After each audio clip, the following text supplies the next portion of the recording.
இரண்டாம் புலிகேசி வரார் வரார் வரார்.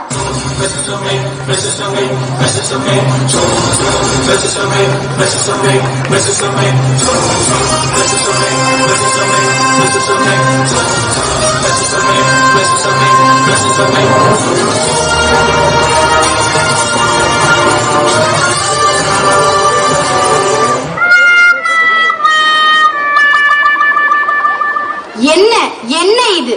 மன்னர் வருவது கூட தெரியாமல் காலையில் உறக்கம். இரவு முழுவதும் செல்போனில் டிக்டாக், பப்ஜி, ஃப்ரீ ஃபயர் விளையாடிவிட்டு இங்கு வந்து உறக்கமா? மழையா? வேலையை ஒழுங்காக பார். மன்னித்து விடுங்கள் மன்னா. இது எப்படி தங்களுக்கு தெரியும் மன்னா? நானும் அதை தானடா விளையாடுகிறேன் மங்குனி அமைச்சரே. நாடு நல்லா உருப்பிடும்.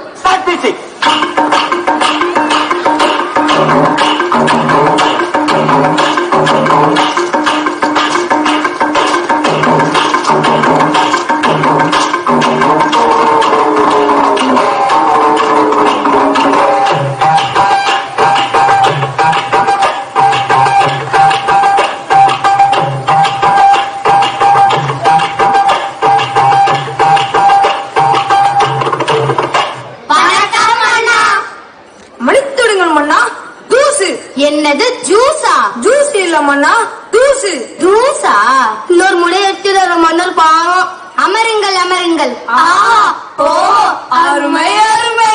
சரி சரி அமைச்சர்களே, இன்று என்ன விவாதம்? வணக்கம் மன்னா. நம் நாட்டில் பல பிரச்சனைகள் தலைவிரித்தாடுகிறது. தலைவிரித்தாடினால் என்ன? இழுத்து கட்டிவிட வேண்டியதுதானே.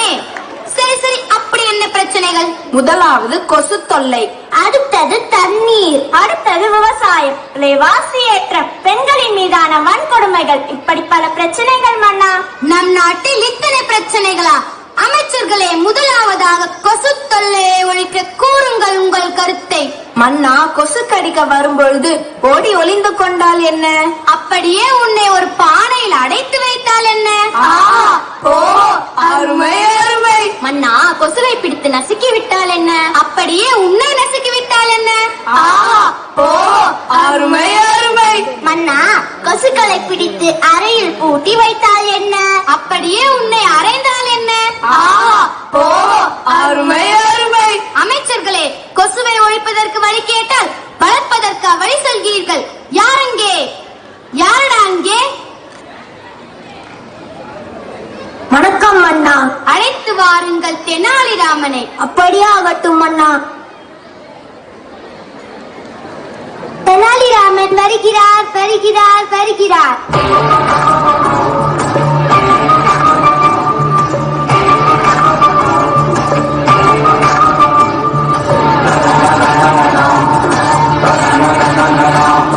வணக்கம் மன்னா. தங்கள் என்னை அழைத்ததின் நோக்கம்? வாருங்கள் தெனாலிராமா. நம் நாட்டில் கொசு தொல்லை அதிகமாக உள்ளது. அதை ஒழிப்பதற்கு கூறுங்கள் உங்கள் கருத்தை. மன்னா, வீட்டின் அருகாமையில் குப்பை கொட்டாமலும் தண்ணீர் தேங்காமலும் பார்த்துக் கொள்ள வேண்டும். மக்கள் இதை ஏற்றுக்கொள்வார்களா? கககப்போ. நீ என் அமைச்சர் அல்லவா? சற்றே யோசிக்க வேண்டிய சிந்தனைதான். இப்படி செய்தால் என்ன? வீட்டின் சுற்றுப்புறத்தை தூய்மையாக வைத்துக் கொள்பவர்களுக்கு அன்லிமிட்டெட் டேட்டாவுடன் 4G மொபைல் பரிசாக வழங்கப்படும் என்று அறிவியுங்கள். அப்படியே ஆகட்டும் மன்னா. ஓ அருமை அருமை. மன்னா மன்னா, என்ன? பக்கத்து நாட்டு மன்னர் உங்களை விளையாட அழைக்கிறார். எங்கேடா? இதோ செல்போனில் பப்ஜி விளையாட மன்னா. எங்கே? குடு.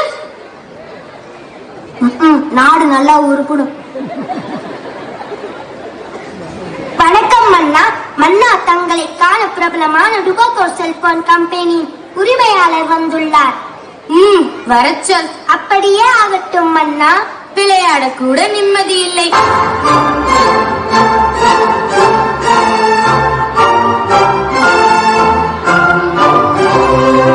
வாருங்கள் வாருங்கள். சூடாக என்ன சாப்பிடுகிறீர்கள்? எதுவும் வேண்டாம். தாங்கள் வந்ததின் நோக்கம்? மன்னா, எங்க டுபாக்கூர் கம்பெனியின் 6G மொபைலை உங்க நாட்டுல அறிமுகப்படுத்த பெர்மிஷன் வேணும். நீங்கள் எதை வேண்டுமானாலும் வச்சுக்கொள்ளுங்கள். ஆனால் எனக்கு புரிகிறது மன்னா. உங்களுக்கு சேர வேண்டிய கமிஷன் சரியா வந்துடும். நன்றி. தேங்க்யூ. ஓ அருமை அருமை.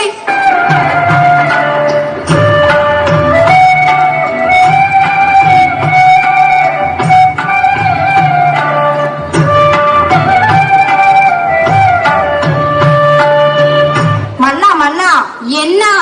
என் பிள்ளை நிலைமையை பாருங்கள். இருக்கின்ற பிரச்சனை பத்தாதா? இது வேற ஒரு புது பிரச்சனையா? சர்ப்ரைஸ். ஆமாம், இவளுக்கு என்ன ஆயிடுச்சு? போனே இல்லாமல் கையில் போன் இருப்பது போல் விளையாடிக் கொண்டிருக்கிறாளே. ஐயோ, இந்த பரிதாப நிலையை ஏன் கேட்கிறீர்கள்? இரவும் பகலும் ஓயாமல் செல்போனில் விளையாடியதால் இவள் மனநிலை பாதித்து விட்டது மன்னா. அப்படியா? ஆமாம், இந்த செல்போனை ஒழிக்க வழிகள் தான் என்ன? அமைச்சர்களே, கூறுங்கள் உங்கள் கருத்தை. இலவசமாக வழங்கும் இன்டர்நெட் சேவை கட் பண்ணினால் என்ன? அப்படியே உன்னை துரத்தி விட்டால் என்ன? ஓ அருமை அருமை. செல்போனை பிடிங்கி குப்பையில் போட்டால் என்ன? அப்படியே உன்னை வாரி குப்பையில் போட்டால் என்ன? ஓ அருமை அருமை. மன்னா, உங்களால் செல்போன் இல்லாமல் வாழ முடியுமா? கடினம்தான். யார் அங்கே? யாரடா அங்கே? வணக்கம் மன்னா. அழைத்து வாருங்கள் தெனாலிராமனை. அப்படியாகட்டும் மன்னா. ஏன் தெனாலிராமன்? நாங்களே கருத்து சொல்கிறோமே. உங்கள் கருத்தா? அது சிந்திக்க அல்ல, சிரிக்க. அப்படி என்ன தெனாலிராமனுக்கு பெரிய புலமை? மன்னரையே கேள்வி கேட்கிறாயா? ஏன் நமக்குள் வாதம்? தெனாலிராமனிடம் 10 கேள்விகள் கேட்போம். அதற்கு சரியாக பதில் கூறிவிட்டால் அவரே அறிவில் சிறந்த புலவர் என்று ஏற்றுக்கொள்ளலாமா? அப்படியே ஆகட்டும் மன்னா. தெனாலிராமன் வருகிறார் வருகிறார் வருகிறார். மீண்டும் பிரச்சனையா?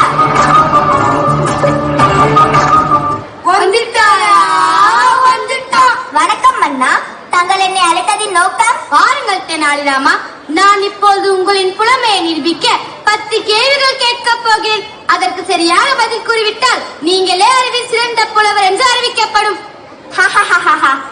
ஏன் தெனாலிராமா சிரிக்கிறாய்? ஒன்றுமில்லை மன்னா.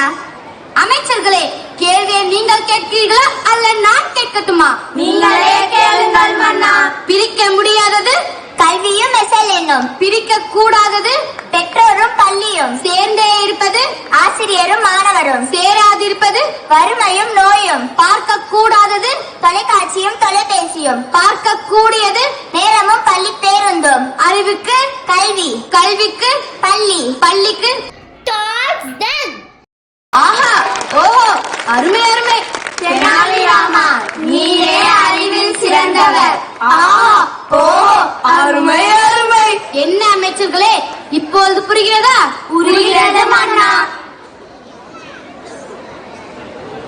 தெனாலிராமா, நம் நாட்டு இளைஞர்கள் செல்போனால் சீரழிகிறார்கள்.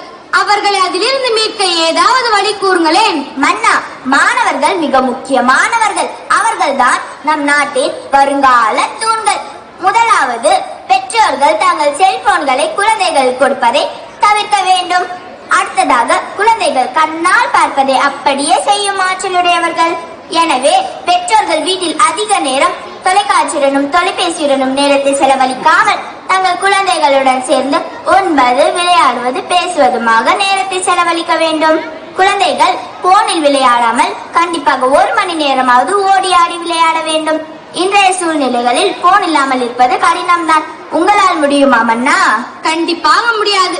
ஷபாஷ் ஷபாஷ் தெனாலிராமா, நீ என் கண்களை மட்டுமல்ல நம் நாட்டு மக்களின் அனைவரின் கண்களையும் திறந்து விட்டாய். நம் நாட்டில் உள்ள அனைவரும் தெனாலிராமன் கூறியதை கடைபிடிக்க வேண்டும். செல்போனை தேவைக்கு மட்டும் பயன்படுத்த வேண்டும். இதுவே என் கட்டளை. என் கட்டளையே சாசனம். எனக்கு ஒரு நல்ல தீர்வை வழங்கியதற்கு மிக்க நன்றி மன்னா. அப்படியே ஆகட்டும் மன்னா. ஓ அருமை அருமை. நான் நல்லா பண்றதே இல்லையடா, ஆனா நீங்க நல்லா பண்றீங்க. இத்துடன் அவை கலைகிறது. அடிக்கிற அதில் தாழ தப்பட்டைகள் கிழிந்து தொங்க வேண்டாம். கிளப்புங்கள்.